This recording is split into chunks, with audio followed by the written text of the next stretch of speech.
Congratulations on your new SE Basher. These bikes are specifically designed for kids.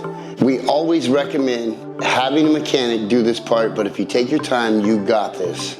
To build your new bike, you'll need items like chain lubricant, grease, pliers, 15mm and 1/2" wrenches, cable cutters or scissors, and metric Allen wrenches from 2 to 6mm. Your bike box may be sealed with glue, staples, or both. If yours came with staples, safely remove them with pliers and throw the staples in the trash so they're out of your way. Remove the bike from the box. Ask a friend if you need help. Don't forget to grab the parts box and the seat. Remove the packing material around the bike and use wire cutters or scissors to carefully cut any zip ties. Remove the 4 bolts from the top of the stem using a 5mm Allen wrench. Also remove the 2 pinch bolts on the side of the stem. Add a small dab of grease to the threads on each bolt before reinstalling them. Grease is super important here, so don't skip this step. Place the handlebar onto the stem while making sure it's facing the right direction and that the brake cable is routed correctly in front of the handlebars. Make sure that the clamping area of the handlebar is centered in the stem. Evenly tighten the grease bolt using a cross pattern to distribute pressure evenly. Reinstall the grease stem pinch bolts. Now it's time for the seat and post. Take a small dab of grease and wipe it around the inside of the seat tube. Look at the sides of the seat post for a line indicating its minimum insertion point. Be sure that the post is inserted into the frame to that level or further.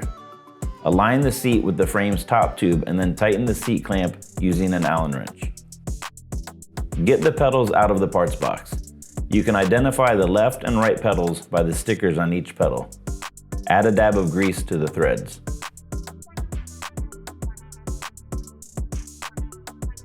Attach the pedals using your hand to turn the spindle towards the front of the bike. When you're sure that the threads are seated properly, use a 1/2" wrench to tighten each pedal. Turn the bike upside down. Remove the spacer in the fork dropouts. Prepare to slide the axle into the fork dropouts. The safety washers should be on the outside of the forks so you can press their tabs into place. Tighten the axle nuts evenly on each side of the wheel using a 15mm wrench while making sure that the front wheel stays centered within the forks. Make sure that the retention washer hook stays in the hole in the fork dropout when tightening the axle nuts. Straddle the bike and look down at the front wheel to see if it's in alignment with the handlebars. If needed, loosen the pinch bolts on the side of the stem to adjust the side-to-side angle of the handlebars. If the headset feels too tight or too loose, this can be adjusted using the bolts on the stem. Loosen the pinch bolts on the side of the stem and then use the compression bolt on the top of the stem to add or release tension. When you find the correct tension, tighten the pinch bolts to secure the stem.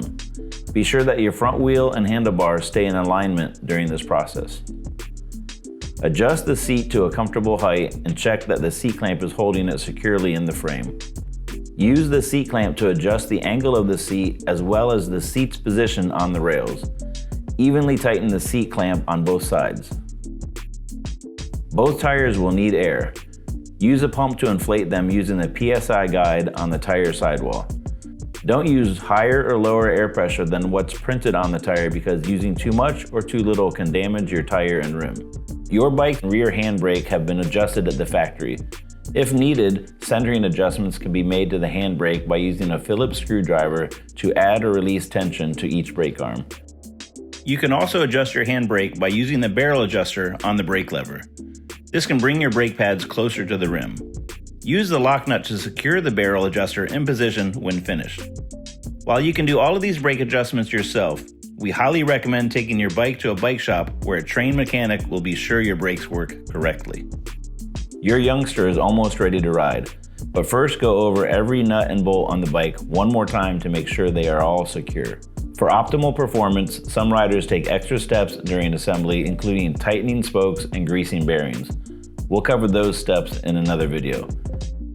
Now add the included safety items and go ride.